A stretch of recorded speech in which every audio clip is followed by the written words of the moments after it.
Joining us today is Michael Davies. Michael is a senior lecturer at MIT Sloan and a guest lecturer at the London School of Economics. He will be guiding us through the challenges and opportunities that afforded us in this digital economy, this networked and connected and dynamic entity or thing that he will explain as well, help us extract value from it. Without further ado, over to you, Michael. Thank you so much, Stephen. I'm going to try and cover quite a broad range of things in only sort of 25 minutes or so. I want to try and allow a little bit of time for Q&A at the end of this. Building on something that when we were originally putting this together was due to happen in March. So I'm indebted to Stephen for the implementation to actually talk about some innovations in management. And I want to use a piece of terminology here. When I'm talking about an innovation in management, it's an innovation if it is being something that was invented a while ago, but has been more widely adopted. For context, at MIT, I teach on the Integrated Design and Management program. My background previously was teaching on systems design and management and the Gordon Engineering Leadership program. I also teach some masterclass on things like technology innovation and strategy. Of greatest relevance here is I've been working for a while, actually, as often happens, a couple of years or so, on a book about what you have to do to survive and thrive and deliver prosperity from digital technologies, which I'm actually having to update to deal with the realities of the post-COVID era. And that's informed a bunch of what I want to talk about. I also spent some time as an entrepreneur. I'm on my 5th startup, and the last couple have been spin-outs from MIT.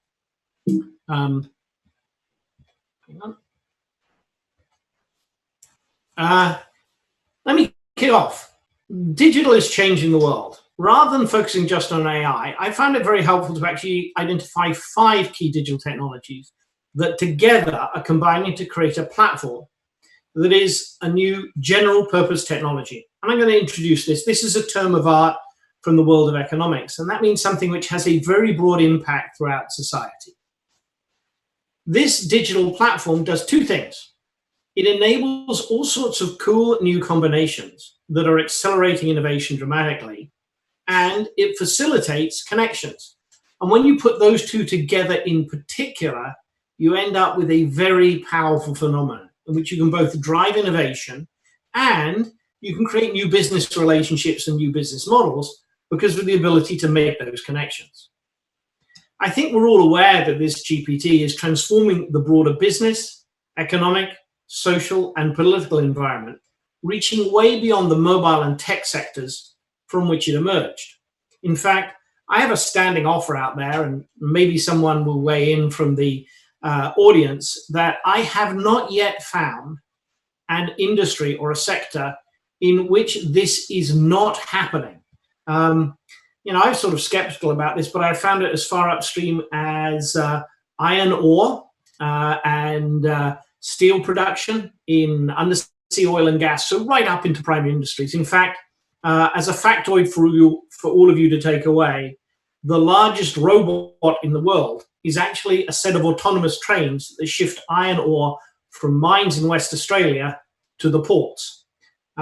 Each one of these is a 28,000-ton robot. If those are the impact it's having, it's very helpful to be able to lay out what the economic forces are. And I've identified 5 of them. The first is smartphones in particular are enabling people to make well-informed decisions through connection and access to a wealth of information supported by cloud services. The second big impact is it's changing the world of work. And that's a subject that could be a seminar in its own right. Automating tasks that are routine in nature and narrow in scope so that we free people up to focus on creative and collaborative work.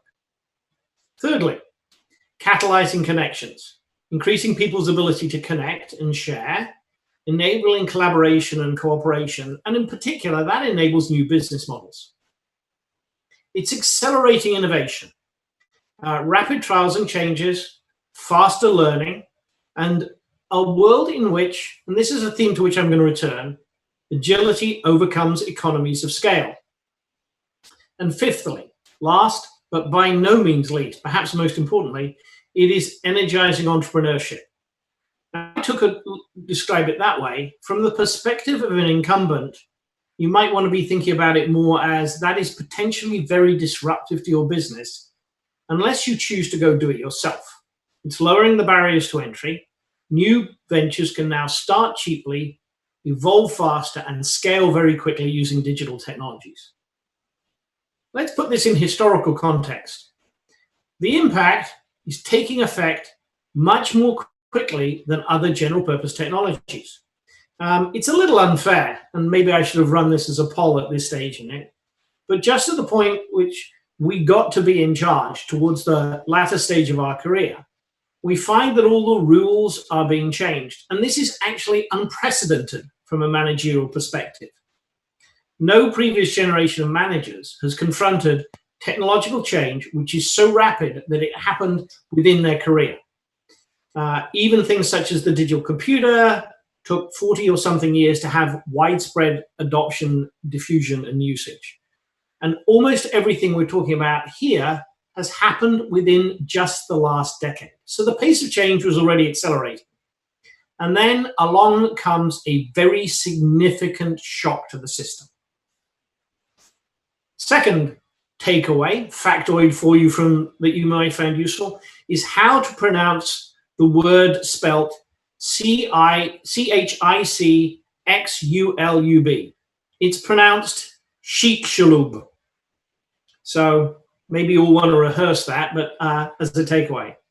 The reason I'm talking about Chiccxulub, the asteroid that struck Mexico's Yucatan Peninsula, is I think it's actually an appropriate analogy. When I put digital, which was the sort of changes that were happening in any pace at a pace that was much faster than most businesses were used to, and I add to that the very significant system shock of COVID-19, which is fundamentally reshaping the level of demand, the distribution of demand, and inducing a big supply side shock, a lot of businesses are going to disappear. Chiccxulub exterminated 3/4 of all the plant and animal species on Earth, including all of the non-avian dinosaurs, whose scale had made them the dominant terrestrial animals for the previous 100 million years or so. Critically, it also opened up a whole variety of new opportunities, and it was associated with a massive surge in evolutionary innovation, and all sorts of new forms and species emerged. That is what I believe is now happening in economic terms. And the reason for this is born digital businesses are inherently digitally efficient and enhanced, capable of creating new value, and many are rapidly evolving into building platforms and nurturing ecosystems. If you're a born digital business, you take it for granted that you can use digital technologies to provide incredible efficiency, much lower cost base, dramatically enhance customer interactions, so you can deliver a really consistent customer experience anyhow, anywhere, anywhen. One of the things that has been most striking about the impact of COVID and the shutdown is the differences between businesses that had strong digital presences, the digital leaders, and how well they were able to respond in these circumstances, and digital laggards, finally belatedly figuring out they actually had to adopt these technologies in order to deliver operations and actually keep the lights on. Importantly, born digital businesses, and this is something to which I will return, expand and create new value. They use digital technologies to go after new customers, to go after new products, to offer new services, and to create significant new value. Many of them are then successful at evolving into building platforms and orchestrating ecosystems. Now that's great if you're a born digital business. The journey to being a digital leader is, however, perilous and precarious for most established enterprises. As I read about digital transformation, and I keep hearing the term, I found it very helpful to think of it as actually having 4 stages. I want to make a sharp distinction between a whole variety of businesses which are going through what they would call a digital transformation, but all it is really about is a little bit faster, and a little bit cheaper, but no change to the core business. Stage one, you're digitally efficient. Now that's worthwhile in its own right, and they may be using cutting edge technology to do it, but you're not creating significant new value. You're just reducing your cost base. At stage two, it's still the same core business. You're not serving new customers. You're not offering new products. You're not developing new business models. But you are driving increased revenue. So this is the point at which you start to drive the top line, not just the bottom line, through better customer conversations, through changes in how people work together, and social contracts. Digital native businesses take those two stages for granted. They're baked into the business. Digital excellence, digital leadership comes when you start to become a digital explorer. You anticipate how tech will change consumers' behavior, and you start to go explore the opportunities that are available. Ultimately, if you're successful, you get to build a digital ecosystem. And at stage three, this is where the focus shifts from exploitation of the resources that you've built up over time to exploration. This is the big opportunity for incumbents, for established businesses, anticipating behavior and market changes, being able to go explore them. Unfortunately, these are my estimates. So one of the things I'm doing is looking for data here, and we're about to run a poll. Very few established enterprises, long-lived, large, born analog businesses, have yet made much progress to becoming digital leaders. This is my estimate, that there's perhaps 5% of them from the research we've been doing that have been successful at actually building a digital ecosystem. Maybe another 15 percentage points are starting to create new value, but the great majority are still back in the I'm just driving cost out of the business. So if we could pop up that first poll, I'd be interested in hearing where you think you are on this. Is your business focused on cost reduction? Is it using digital to improve customer experience and ways of working? Has it actually moved to becoming a digital explorer? Or is it building platforms and orchestrating ecosystems?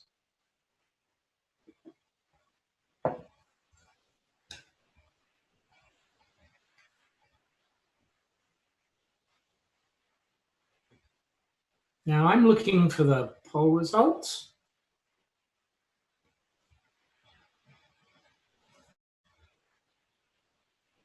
I'm impressed.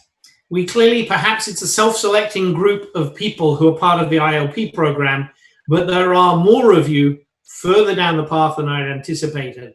I said 35 to 40% in cost reduction. That's a little bit lower because more of you have already made the transition to stage two.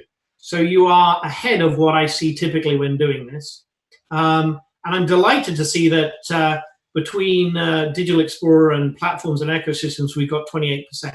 So I hope that is accurately reflects where you are, and it speaks to the value of the ILP program. The challenge we face is that the combination we now see of the impact of COVID-19 is what the science fiction writer Ian M. Banks would call an outside context problem. This is not something which any generation of managers or leaders has previously had to cope with. If you are my sort of age, you began your career in the analog era, and at some point during that time, you had to learn how to deal with and make effective use of digital technologies. We're the only generation of digital immigrants who began in the analog world and had to learn how to do this in the digital world.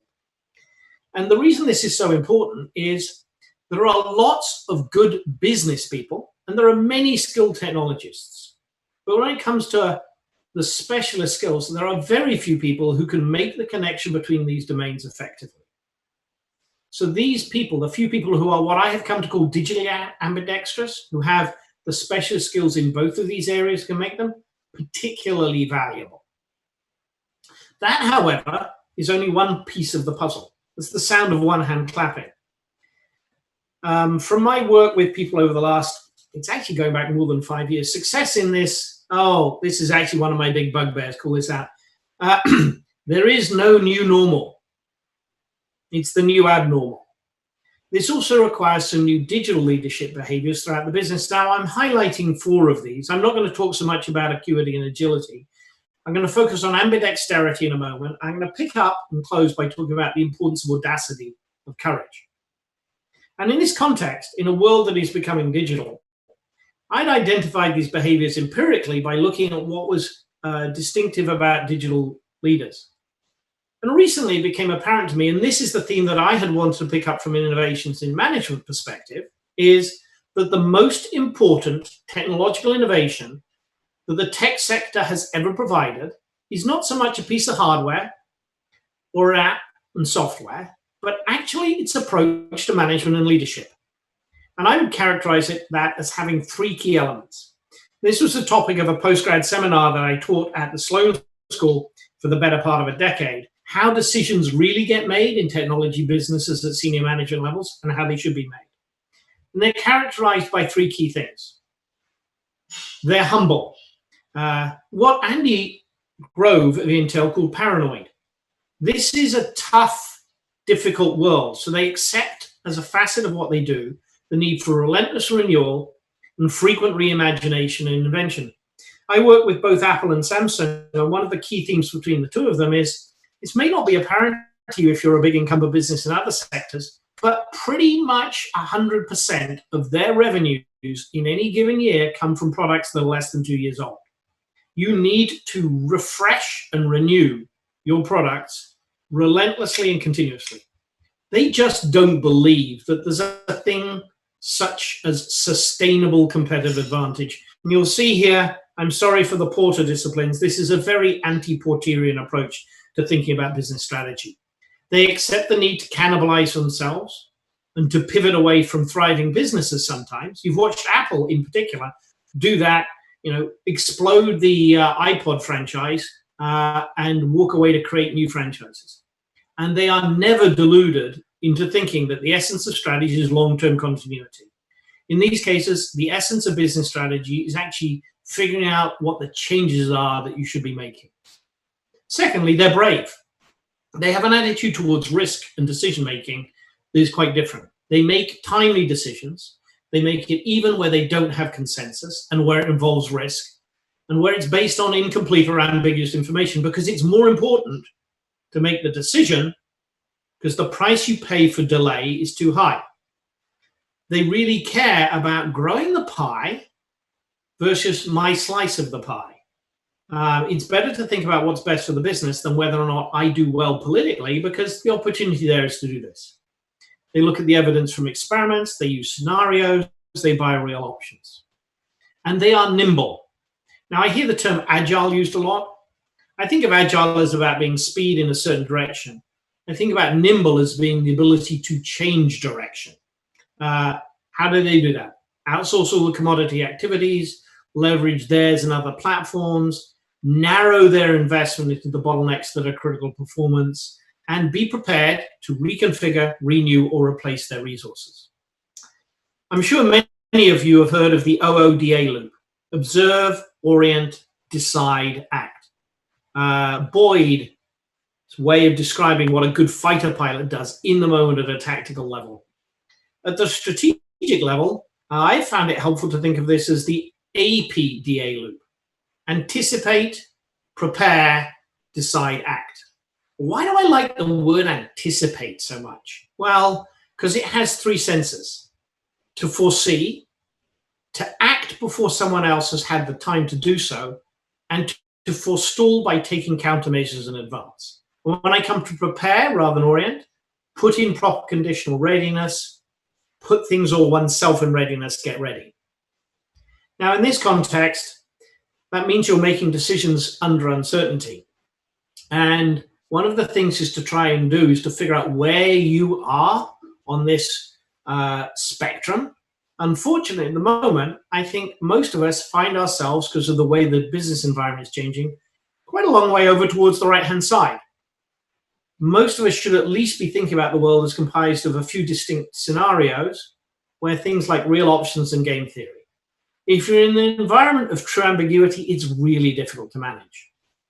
And that means when we start moving from expertise, there's a couple of particular strategic thinking skills that have become critical to success in this world. And this is something that's emerged from a whole set of activities I've been engaged in since the beginning of February. One is systems thinking, a discipline in which MIT is a long-term leader.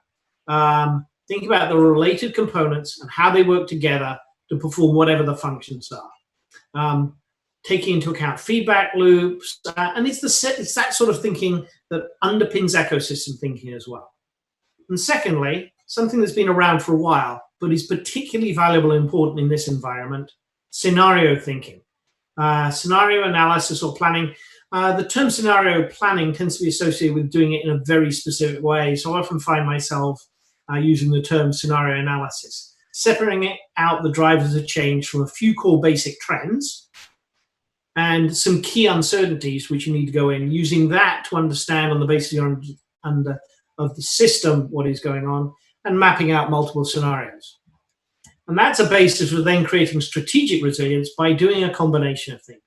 By building up reserves, and Don Sull at the Sloan School has written compellingly about this, and creating real options. And then you're avoiding, until it's necessary, big bets. So this is not about big bets. Tech organizations try and actually break things down to is, I should do this whatever happens. I should create some real options, which are a way of dealing with uncertainty. They have positive payoff in some cases, but otherwise a small cost to play. And from time to time, I'm going to have to make a big bet. But a lot of the way that you're trying to do things is actually fold a big bet into something that is a real option. And then actually make the decide. Here's some simple do's and don'ts. Do, make it deadline driven, make it rational, make it fun, embrace diversity, and actually have a fight. Don't postpone and procrastinate. Don't make it personal. Don't make it political. Whatever you do, don't read from an anecdote. You want the data. And don't require consensus. Tech businesses don't. We talked about ambidexterity. And the last key piece of this is the ability to simultaneously work in a world which is the stable core and work in a world which is breakthrough and disruptive. The last piece of the puzzle, and you saw me highlight this, is at the end of the day, the other key ingredient is courage, not postponing the decision. Innovation involves uncertainty and risk, and it demands courage. So the scarcest and the most valuable people by far will be those amongst you who are doubly ambidextrous. You have the business and tech digital skills, and you've also worked in both a stable exploit core business and an entrepreneurial exploring part of it. So if you're in the bottom left-hand corner and you have either business or technology and either a business technology specialist skills or exploit or explore, I've worked in a big business or I've just worked in startup environments, that's actually where most people are. Develop the missing specialist expertise and the relevant experience of working in different business environments. If you're digitally ambidextrous, that's few people. Develop the relevant experience of doing that both in a large organization and an entrepreneurial context. If you're in that bottom right corner, develop the missing relevant experience of working in different environments. If you're in the top right, those are the people who are very valuable and very scarce. Now I'm going to ask you to answer the last poll honestly, and then we've got time for perhaps 2 or 3 quick questions. Where are you? Are you in that bottom left? I have either business or technology and either exploit or explore skills. Are you in the top left? I have business skills and technology skills. I'm digitally ambidextrous, but I've either just worked in a large organization or I've just worked in a more entrepreneurial venture. Bottom right, I've worked in both big organizations and very fast-moving ones in either a business or technology role. Are you one of those four-armed green Martians from John Carter? I am in the top right-hand corner where there is business and technology and exploit and explore. Really interested in where you guys think you are. And happy to take questions at this point. All right. So we do have a number of questions here, Michael. Thank you very much. And I'm trying to lump them into a couple of categories. One is perhaps leadership, and the other is agility and retrofitting your capabilities. So let's start with the first one, economy of scale is a fairly easy to estimate its value. Fixed costs per ton go down, negotiation power goes up, among many others. But how can you measure agility? Evolving customers are in fact appreciating agility and can pay a premium or be more loyal. But is there any study that helps to estimate its intangible value? This also works differently on certain industries. How much value is there in one or another? So that's a good question. When I think about agility, I tend to focus less on the size that you are, but more on what, if I was teaching technology training, we'd call the innovation trajectory. And the innovation trajectory is the rate of change of your key performance indicators seen from a customer's perspective. How much are you improving the product, and in which direction are you improving the product? Right? Am I reducing cost? Am I improving overall end-to-end performance? So when I'm working on strategy for businesses confronting this sort of change, the first question I ask is, how much is what you're delivering to the customer changing in a way which is meaningful to the customer on a year-on-year basis? Okay, so you're great. Congratulations on having all of those factories. I don't really care anymore, partly because I don't believe any longer that huge investments in legacy infrastructure are a source of advantage. In fact, I think incumbents are encumbered by their big investments in infrastructure, because some of the work we've been doing when it comes to cloud services, for instance, is, do you know what? Most of the time it's cheaper to build it from scratch and faster and better. So in that vein then, what does an organization need to do or become to be a digital native? For example, do the board of directors have to hire X% of digitally savvy directors? Or do the leadership team similarly reflect or change the incentive structure? There's a facet of this which I call acuity, that start looking outside the organization. That becomes really important. Change your talent and skill base. That gives you the agility. Start reorganizing, run experiments, build pilots. This is the ambidextrous. It's hard because you're trying to simultaneously maintain performance in the core and start building new businesses. And the way tech businesses do it is, at any given moment, I'm running a bunch of experiments which are creating real options that I will call when the circumstances are appropriate. And that's a big shift in what you've got to go do. You can't just pour your investments into improving the performance of the core. You've got to invest on both sides of the coin. And that means, by the way, you should probably be significantly reducing your level of investment in a bunch of core incremental innovation, because in these uncertain times, you need those reserves and you need to be making investments more in the area of breakthrough innovations. And how would you audit that capability? Oh, the first thing I would start doing is go looking for organizational tensions and asking people what is going on, looking at the patterns of investment, saying, so where is where are the groups or groups, and how many of them have been killed by the giant parent? There's a sort of set of differential questions where I go looking for the new experiments. And tragically, the first 2 or 3 times, it takes some 2 or 3 iterations usually. It's like, how many of your innovation initiatives got strangled at birth? Well, let's go back and look at these and figure out a way that that doesn't happen to the next set of them. It's not something you can do overnight. It's difficult. That's why I said it's perilous and it's precarious, but it's critical. Without that, you're going to be another Macy's. Right. Sorry if there's anyone from Macy's on the call. Listen, Michael, thank you very much for sharing your thoughts and your research today. I noticed that you had your email address at the bottom of your slides. This is recorded, so we'll be able to view it any time, as well as reach out to your program director if you have any questions on this presentation. Michael, thank you very much. Stephen, I'd love to say to anybody who wants to reach out to me directly, my handle is really obvious. It's mamd@mit.edu, and I would love to continue this conversation with anyone who's interested in talking to me about it. I'm actively involved in this on a daily basis. Great. I think everybody should be. Warm regards, Michael, and be safe to you and your family. Thank you.